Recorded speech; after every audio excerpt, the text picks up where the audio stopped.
मुंब्रा की जनता से यही संदेश है कि जब तक आपका बिल सही नहीं किया जाए तब तक आप नहीं भरेंगे पैसे। जब तक सही ना हो जाए, कौन आता है आपको काटने के लिए, फिर हमको इन्फॉर्म कीजिए, हम आते हैं। जान ही जाएगी ना कौन से ऐसी चीज़ हुई है कि बगैर कुर्बानी के वो फ्लरिश कर गई है। कुर्बानी तो होती है ना। अरे दो चार लोगों के ऊपर केस डलवाओगे, हैं यही करोगे ना, तुम यही ताकत दिखाओगे।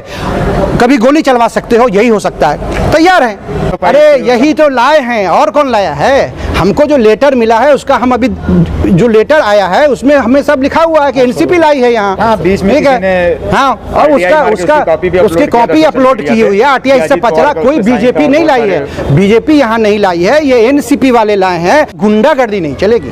सपोज कीजिए कि मेरा हमेशा आता था 2000 रुपये, आपने बिल दे दिया 2 लाख रुपए का। हमने ज़िंदगी में 2 लाख रुपए देखे नहीं है, हम सबसे भीख मांग करके लाके पहले भरेंगे तब ये ठीक करेंगे? नहीं, वो तरीका इमीडिएटली बंद होना चाहिए। पहले आप ठीक करेंगे देन हम भरेंगे।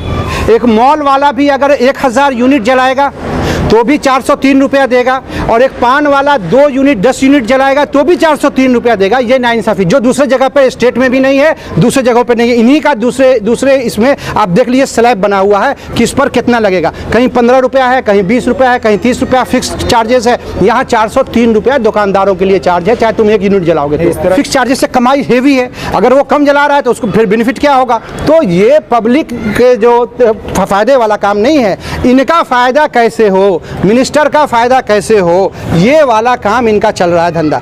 भाई एक आदमी ने फ्रेंचाइजी लिया है, फ्रेंचाइजी किससे लिया? MSCDCL से। सेम रेट पे लिया ना, तो सेम रेट पे MSCDCL को घाटा होता है। आप सोचिए अक्लमंदी से, MSCDCL को घाटा हो रहा है, और ये क्या इनके सारे लोगों को फ़ायदा होने लगेगा? इनको तो फ़ायदा करना है, बिजली वाले को भी देना है, मिनिस्टर को भी खिलाना है, हरामखोर जितने हैं दलाल उनको खिलाना है, सबको खिला करके ही तो इनको आगे चलना है। जिन लोगों ने आपके ज़रिए ये बात कहिएगा, वो ये है, हरामखोरो, तुमने स्कूलों के लिए कहा था कि कोरोना में लोगों का बहुत नुकसान हो गया है, स्कूल वाले फीस 3 महीना का माफ़ कर दे, कहा है ना?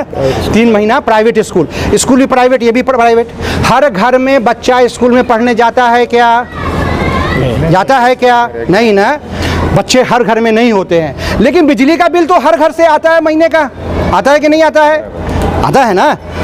तो जब बिजली बिल हर घर का आता है, इसके लिए तेरे मुंह में निवाला अटक गया, हड्डी अटक गई, या कोई कैंसर वैंसर लग गया, आवाज़ बंद हो गई तेरी, नहीं निकल रही है, हरामखोरो, कि बोलो कि जहाँ पर तुम्हारा हमेशा जो हर महीने आता है वहाँ पर तुमने ऐलान नहीं किया कि तुम भी प्राइवेट हो, वो भी प्राइवेट है। वहाँ पर 50% लोग अगर घर से बच्चे जाते हैं तो यहाँ पर 100% को बिजली, वहाँ पर 10-10 हज़ार तुमको स्कूल वाले बढ़ा के नहीं भेजते हैं। यहाँ पर गलत बिल भी आएगा, बढ़ा के भी आएगा, उल्टा सीधा भी आएगा। तुम उसके लिए कभी आवाज़ नहीं उठाए कि यहाँ पर माफ़ होना चाहिए, कि बिजली का माफ़ होना चाहिए। हर महीने का मसला है, ठीक है, और हर घर का मसला है। को दबाना है तो दबा लेते हो, वो करना चाहिए था। पब्लिक का वहाँ भी माफ़ होना चाहिए, तो यहाँ भी माफ़ होना चाहिए। और देखिए अफवाह है और बहुत सारी चीज़ें चलती रहती हैं कि एक हेवी अमाउंट हरामखोरों को इलेक्शन लड़ने के लिए मिलता है। तो आप लाए हैं तो बगैर बेनिफिट के तो नहीं आए हैं। आप जब यहाँ लाए हैं, यही औरंगाबाद में जाने वाली थी, यही मालेगांव में जाने वाली थी, वहाँ के MLA ने अपोज किया तो वहाँ नहीं गए हैं। दूसरे वाले कंपनी कुछ इसको दूसरे लोगों को मिला। लेकिन हमारा ये है, आप जब थे तो आपने क्या कहा था कि हम जब आएंगे तो आने नहीं देंगे, और आप दोगलाई ये कर रहे हैं कि आप ही के सिग्नेचर से आ रहा फिर।